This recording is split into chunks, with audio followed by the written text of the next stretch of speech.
Hello दोस्तों, नमस्कार। स्वागत है आप सभी लोगों का आपके अपने यूट्यूब चैनल पर। जैसा कि आप लोग जानते ही हैं कि हम लोग इस चैनल के माध्यम से प्रतियोगी परीक्षाओं की तैयारी कर रहे हैं, जहां पर हम लोग हिंदी और गणित विषयों पर अध्ययन करते हैं और इनके जो प्रैक्टिस सेट है उनका हम लोग अभ्यास कर रहे हैं।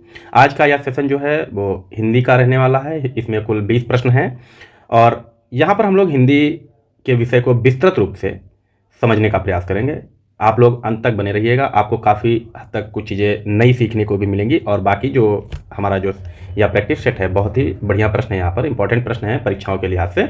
तो आप लोग धैर्य से इसको देखते रहिए, कॉपी कलम ले लीजिए, कुछ नई चीज़ें ज़रूर मिलेंगी आपको जो आप लोग नोट करते रहेंगे। इंपॉर्टेंट फैक्ट्स हैं, आप लोग इन्हें ज़रूर नोट करिएगा। शब्दावलियाँ जो अच्छी हैं उनको ज़रूर नोट कीजिएगा, वो परीक्षाओं में आपके काम आएंगी और इनको आप लोग याद करते रहिएगा। ठीक है, यकीनन आपको नया मिलेगा सीखने को। थोड़ा धैर्य बना के रखिए, आपको बेहतर चीज़ें मिलेंगी।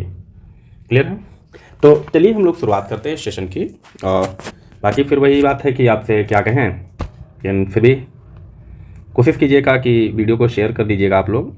और जो भी हमारे भाई बहन मित्र बंधु नए हैं वो लोग चैनल सब्सक्राइब कर लीजिए और वीडियो अंत तक देखिए। अगर आपको बेहतर लग रहा है कंटेंट तो आप लोग इसके लाइक भी कर दीजिएगा। तो पहला प्रश्न हम लोग देखते हैं। पहला प्रश्न है, इनमें से कौन सा समृद्ध स्वर है? ठीक है, आपको बताना है समृद्ध स्वर कौन सा है। क्या आ है, ए है, ई है या फिर ओ है? कौन सा है इसमें? तो यहां पर जो विकल्प हो जाएगा वो हमारा विकल्प सी हो जाएगा, ई। ये आपका समृद्ध है। ठीक है, और समृद्ध स्वरों की बात करें तो कौन कौन से होते हैं समृद्ध? ई, उ, उ और री। ये आपके 5 स्वर जो हैं ये क्या होते हैं?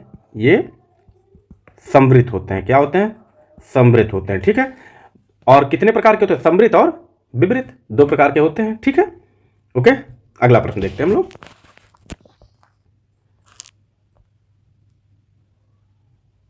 प्रश्न नंबर 2।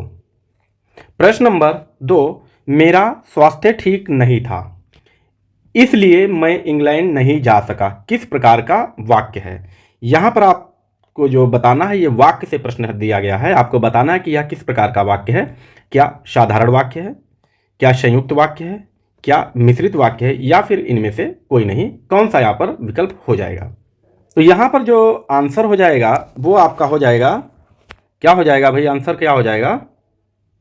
संयुक्त वाक्य। ठीक है, यहाँ पर क्या हो जाएगा? ये आपका संयुक्त वाक्य हो जाएगा। क्लियर है? ओके, और संयुक्त वाक्य हो जाएगा। यहाँ जो जैसे इसलिए, और इस पर क्या कह सकते हैं? पर से जुड़ा हो सकता है आपको, ये किंतु से जुड़ा हो सकता है। ठीक है, और संयुक्त वाक्य में जैसे और से भी जुड़ा होता है। ठीक है, तो यहाँ क्या होता है कि 2 स्वतंत्र वाक्य होते हैं संयुक्त वाक्य में। ठीक है, 2 स्वतंत्र वाक्य होते हैं, लेकिन ये किसी संयोजक चिन्हों के द्वारा या समुच्चय बोधक शब्दों के द्वारा जुड़े रहते हैं। ठीक है, मिश्रित वाक्य में क्या होते हैं? 2 वाक्य होते हैं, एक उपवाक्य होता है और एक मुख्य वाक्य होता है। तो एक वाक्य दूसरे वाक्य पर क्या होता है? आश्रित होता है, वहां पर मिश्रित वाक्य होगा। और साधारण वाक्य एक कर्ता और एक क्रिया होती है। ठीक है, ओके। तो हम लोग देखेंगे अगला प्रश्न। प्रश्न नंबर 3, अंतरंग का विलोम शब्द है। हमें यहां बताना है कि अंतरंग का विलोम क्या होगा।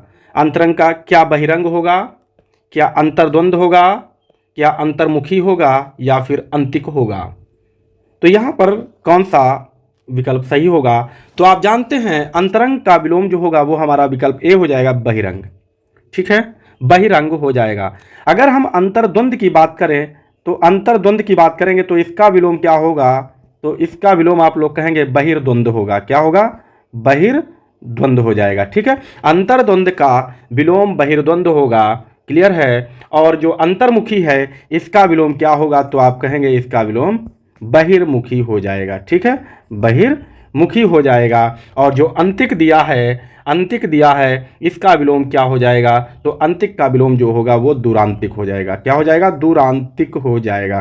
क्लियर है? तो यहाँ पर देखेंगे हम लोग 4 के चारों विकल्पों का हम लोगों ने स्पष्टीकरण देखा है और इनकी जो है व्याख्या हम लोग देख रहे हैं। तो आप लोगों को एक प्रश्न में कम से कम 3 से 4 प्रश्न आपको मिल रहे हैं।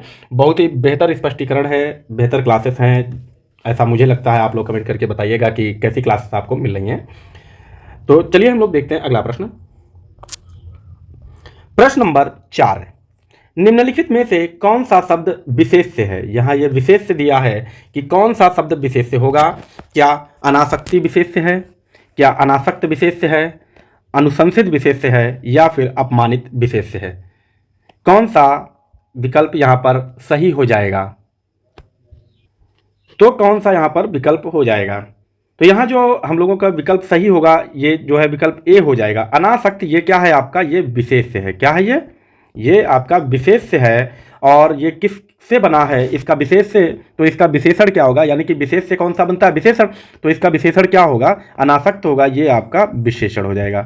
ठीक है, विशेषण हो जाएगा। अनुशंसित जो है ये विशेषण है, इसका विशेष्य क्या होगा, तो आप कहेंगे अनुशंसा। क्या होगा, अनुशंसा। ये आपका क्या हो जाएगा, ये हो जाएगा विशेष्य। ठीक है, ये अनुशंसा से बना है अनुशंसित, और अपमान, अपमान से बना है अपमानित। तो ये अपमान क्या है, ये भी आपका विशेष्य है। क्लियर है, ये भी आपका विशेष। तो आपको सभी हमने जो है विकल्प स्पष्ट करके बता दिए हैं कि अनुशंसित का विशेष अनुशंसा होगा और अपमानित का विशेष अपमान होगा, जबकि अनुशंसित और अपमानित दोनों ही विशेषण दिए हुए हैं। क्लियर है।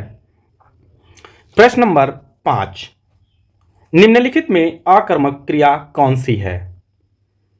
आकर्मक क्रिया कौन सी है। क्या राम पुस्तक पढ़ता है, विकल्प बी घोड़ा पैरों से मिट्टी खोद रहा है, विकल्प सी मोहन फल खा रहा है, या फिर बालक सो रहा है। तो यहां पर अगर आपसे पूछा जाए कि कर्म के आधार पर क्रिया, पहले तो हम कुछ स्पष्टीकरण देखें। कर्म के आधार पर क्रिया, आधार पर क्रिया, जब भी आपसे ऐसा प्रश्न पूछा जाए कि कर्म के आधार पर क्रिया कितने प्रकार की होती है, तो आप लिखेंगे 2 प्रकार की। कौन कौन सी, तो एक को हम लोग कहेंगे आकर्मक क्रिया, और दूसरे को हम लोग क्या कहेंगे, सकर्मक क्रिया। तो ये तो आप जानते हैं, आकर्मक क्रिया और सकर्मक क्रिया। आकर्मक क्रिया का मतलब है जिसमें कर्म उपस्थित ना हो, और सकर्मक मतलब ऐसी क्रिया जो कर्म के साथ हो, कर्म के साथ हो, कर्म के साथ, जिसमें कर्म उपस्थित हो, यहां कर्म नहीं होगा। ठीक है, तो आप लोगों ने ये समझ लिया होगा। कर्म का मतलब होता है ऑब्जेक्ट। ठीक है, कर्म का मतलब होता है ऑब्जेक्ट। कोई कार्य हो रहा है तो जो कार्य हो रहा है उसका प्रभाव सीधे कर्ता पर न पड़कर कर्म पर पड़े, किसी ऑब्जेक्ट पर पड़े। तो अगर हम पहला विकल्प देखें, राम पुस्तक पढ़ रहा है, तो यहां पर कार्य क्या हो रहा है, पढ़ने का, पढ़ रहा है। ठीक है, ये क्रिया है। अब क्रिया का प्रभाव किस पर पड़ रहा है, क्या पढ़ रहा है, तो आप कहेंगे पुस्तक, यानी कि पुस्तक क्या है, कर्म है। तो हमारा ये विकल्प नहीं होगा। फिर क्या कहा है, घोड़ा पैरों से मिट्टी खोद रहा है। यहां पर कार्य जो क्रिया है वो क्या हो रही है, खोदने की। क्या खोद रहा है, तो आप कहेंगे मिट्टी, यानी कि यहां पर भी कर्म उपस्थित है। कर्म क्या है, मिट्टी, तो यह भी विकल्प नहीं होगा। फिर क्या है, मोहन फल खा रहा है। कर्म क्या हो रहा है, खाने का। क्या खा रहा है, तो फल खा रहा है, तो फल यहां पर कर्म हो गया, यहां पुस्तक कर्म हो गया। तो ये सभी क्या है, ये साकर्मक है। ये भी साकर्मक क्रिया का उदाहरण है। ठीक है, और ये भी आपका साकर्मक क्रिया का उदाहरण है। अब यहां कहा जा रहा है बालक सो रहा है। अब देखो कार्य क्या हो रहा है, सोने का। क्या सो रहा है, तो फिर कहेंगे बालक, यानी कि सीधे सीधे प्रभाव किस पर पड़ा, कर्ता पर। और जब प्रभाव, क्रिया का प्रभाव कर्ता पर पड़े तो वहीं पर क्या हो जाती है, आकर्मक क्रिया हो जाती है। इसलिए हमारा विकल्प जो है वो डी बिल्कुल सही हो जाएगा। क्लियर है। उम्मीद करता हूं आप लोगों को ये चीज बेहतर समझ में आई होगी। स्पष्टीकरण मेरे ख्याल से बहुत अच्छा है, आप लोगों को बेहतर लग रहा होगा, और आप लोग अंत तक बने रहिए। आप लोगों को काफ़ी हद तक सीखने को मिलेगा और काफ़ी नई चीज़ें आप लोग सीखेंगे यहाँ से। और ये जो कंटेंट है ये परीक्षा उपयोगी है। आप जब भी परीक्षाओं में जाएंगे तो आपको मिलेगा कि हाँ वास्तव में हमने कुछ बेहतर पढ़ा था। प्रश्न नंबर 6, काल कितने प्रकार के होते हैं। यहाँ पर आपको बताना है कि काल से प्रश्न है, काल कितने प्रकार के होते हैं। क्या 2 प्रकार के होते हैं, 3 प्रकार के, 4 प्रकार के, या 5 प्रकार के। बहुत आसान सा प्रश्न है और उम्मीद करता हूं कि आप सभी लोग इसका जवाब दे पाएंगे बेहतर तरीके से। बिल्कुल दे पाएंगे। काल जो है वो 3 प्रकार के होते हैं। कौन कौन से काल होते हैं, तो हम बात करेंगे वर्तमान काल की। क्या, वर्तमान काल। दूसरे को हम लोग कहेंगे भूतकाल। क्या, तो हो जाएगा भूतकाल। और तीसरा आप लोग जानते हैं कि भविष्य काल। ठीक है, तो काल 3 प्रकार के होते हैं। क्लियर है। वर्तमान काल के भेद कितने होते हैं, तो आप बताएंगे 5। भूतकाल के भेद कितने, तो 6। और भविष्य काल के भेद कितने, तो आप कहेंगे 3 होते हैं। ठीक है, यकीनन इस तरीके से स्पष्टीकरण आपको शायद ही कहीं मिल रहा हो यूट्यूब पर फ्री ऑफ कॉस्ट। तो आप लोग बहुत धैर्य से सीखिए। प्रश्न नंबर 7, जहां कर्ता को प्रकट न करना हो वहां कौन सा वाच्य होगा। प्रश्न ये बना है वाच्य से, और वाच्य से एक प्रश्न आपकी परीक्षाओं में जरूर आएगा और हमेशा आता है। तो आपको बताना है कि जहां पर कर्ता को प्रकट न करना हो वहां पर वाच्य कौन सा वाच्य होगा। क्या कृतवाच्य होगा, कर्मवाच्य होगा, भाववाच्य, या फिर ऐसा संभव नहीं। तो हमें क्या बताना है, जब भी आपसे पूछा जाए कि वाच्य, यहां वाच्य दिया है, वाच्य के प्रकार पूछे जाए तो आप बताएंगे 3। कौन कौन से? कृतवाच्य, कर्मवाच्य और भाववाच्य। कृतवाच्य क्या होता है? जहां पर कर्ता मुख्य हो वहां पर कृतवाच्य, ठीक है। जहां पर कर्ता मुख्य, कर्ता प्रधान हो या प्रकट हो वहां पर जो है कृतवाच्य होगा। जहां कर्म प्रधान हो वहां पर जो है ये कर्म प्रधान यहां पर, और यहां ना कर्ता भी प्रधान नहीं और कर्म भी प्रधान नहीं। प्रधान क्या?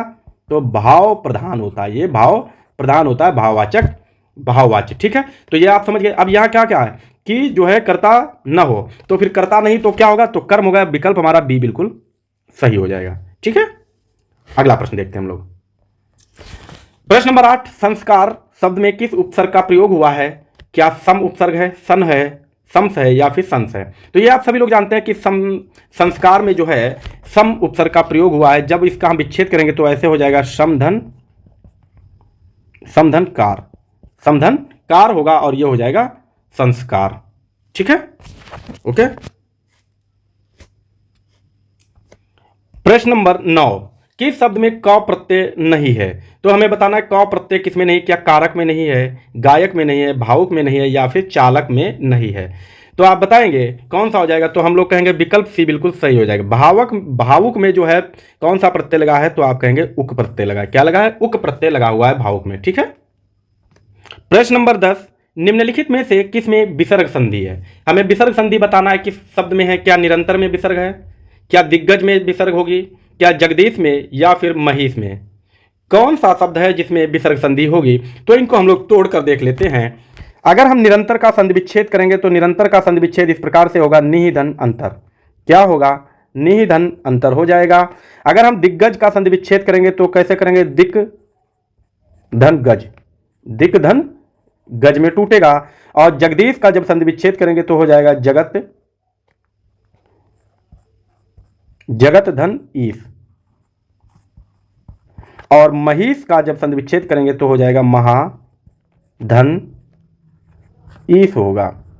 तो यहां कौन सा हो जाएगा विसर्ग संधि? तो आप कहेंगे यहां जो पहला शब्द दिया इसमें विसर्ग आया है, इसलिए यहां पर विकल्प ए जो है निरंतर में विसर्ग संधि होगी। दिग्गज की बात करें तो यहां पर हो जाएगी आपकी व्यंजन संधि। क्या होगी? व्यंजन संधि।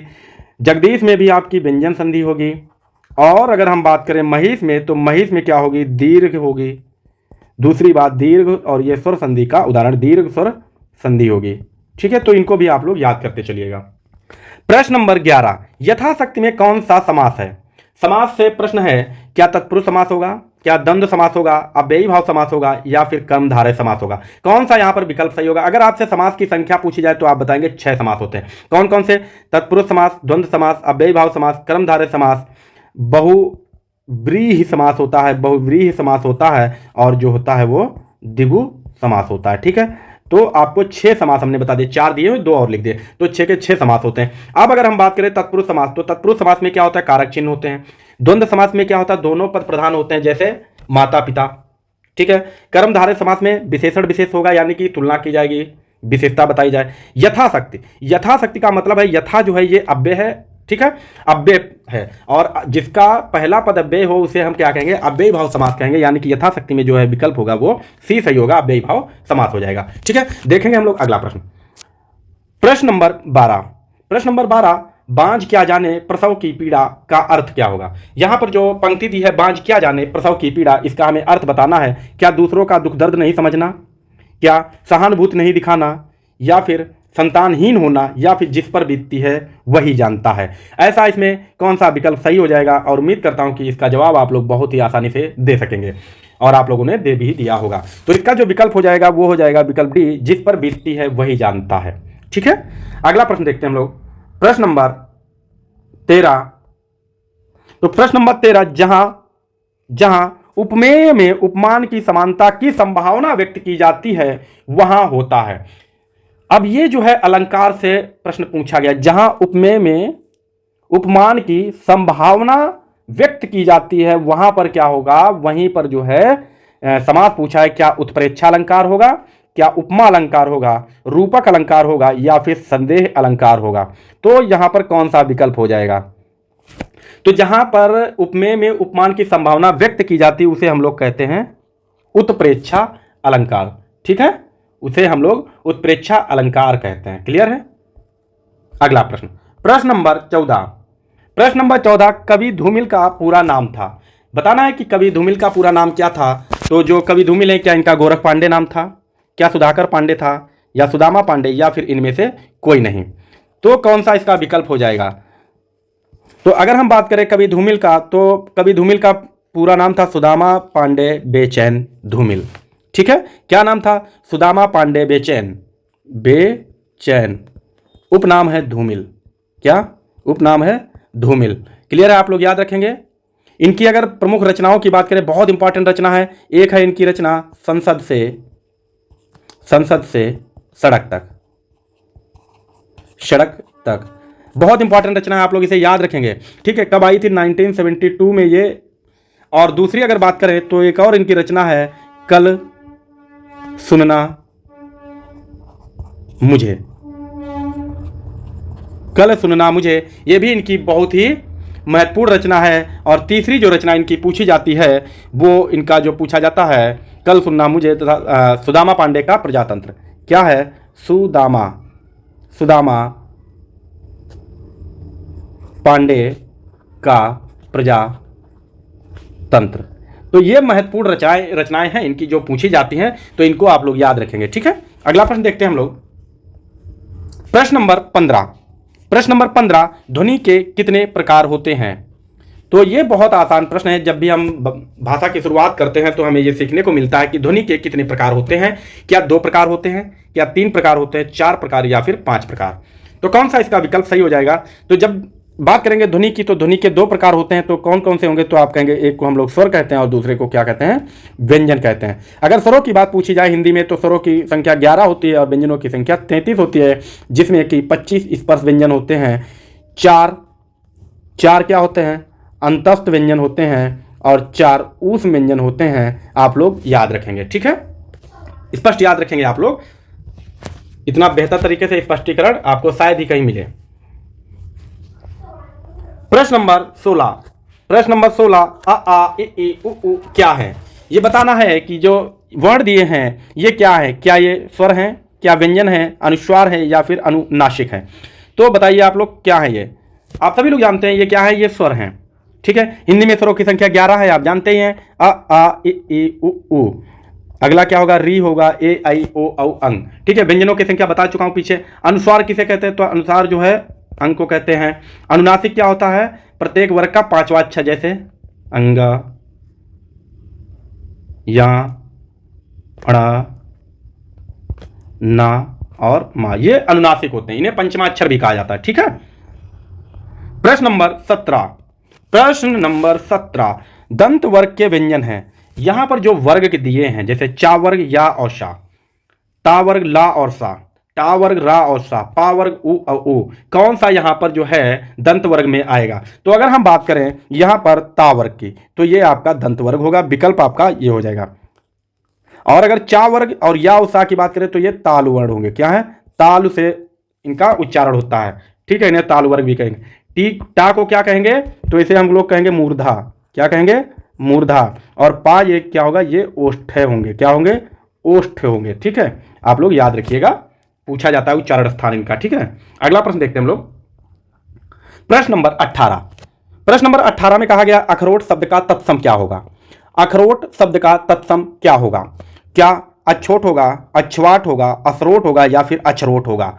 तो कौन सा विकल्प हो जाएगा? तो यहां पर विकल्प पहला सही हो जाएगा, अछोट। जो अखरोट का तत्सम अछोट हो जाएगा। क्लियर? प्रश्न नंबर 19। प्रश्न नंबर 19, दुख ही जीवन की कथा रही, क्या कहूं आज जो नहीं कही। बहुत ही बेहतरीन पंक्तियां हैं, बहुत ही बेहतरीन पंक्तियां हैं। कहा गया दुख ही जीवन की कथा रही, क्या कहूँ आज जो नहीं कही। यह काव्य पंक्तियाँ किसकी हैं?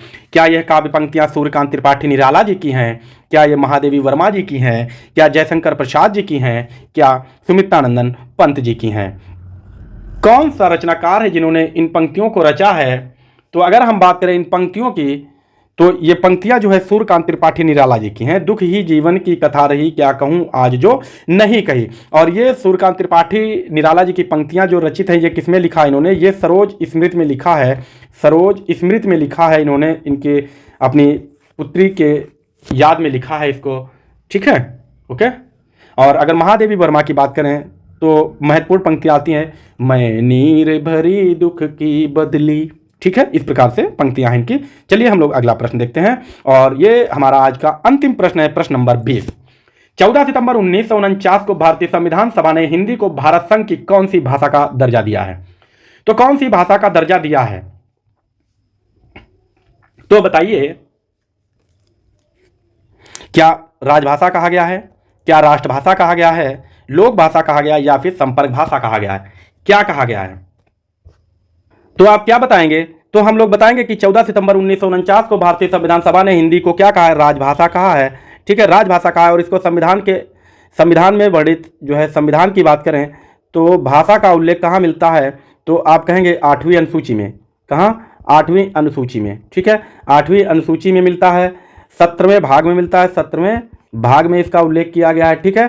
और अनुच्छेद की बात करें तो 343वां अनुच्छेद में इसका उल्लेख किया गया। अगर बात करें संविधान की 8वीं अनुसूची में कुल कितनी भाषाएं हैं, तो आप कहेंगे 22 भाषाएं। वह और जब प्रारंभ में जब इसको भाषाओं को जोड़ा गया था तब कितनी भाषाएं थी? तो आप कहेंगे 14 भाषाएं थी, और आज वर्तमान में ये 18 भाषाएं हो चुकी, 22 भाषाएं हो चुकी हैं, ठीक है। तो उम्मीद करता हूं आप लोगों ने यहां से काफ़ी हद तक चीज़ें सीखी होंगी। आप लोगों को सेशन अच्छा लगा हो तो आप लोग सेशन के लिए आप लोग एक लाइक कर दीजिएगा, और अपने फ्रेंड्स को यह वीडियो सेंड कर दीजिएगा, और शेयर करते रहिए आप लोग वीडियो को। और जो भी भाई बहन नए हैं वो चैनल को सब्सक्राइब कर लें। यहाँ से आप लोग बेहतर से बेहतर हिंदी की तैयारी कर सकते हैं, और साथ ही साथ आप यहाँ से मैथ की तैयारी करेंगे, क्योंकि मैथ के भी बहुत ही बेहतर हमारा कंटेंट मिल रहा है आप लोगों को। तो वो भी आप लोग तैयार करने के लिए हमसे ज्वाइन करें, हमें ज्वाइन करें, सब्सक्राइब करें हमारे चैनल को। और आप लोगों को कुछ ही समय बाद हम और भी सब्जेक्ट पर वीडियो देना प्रारंभ कर देंगे। Thanks for watching video, take care, bye bye. आप लोग अपना ख्याल रखें, स्वस्थ रहें, मस्त रहें, और घर पर अध्ययन करते रहें, अभ्यास करते रहें। Thank you, take care, bye.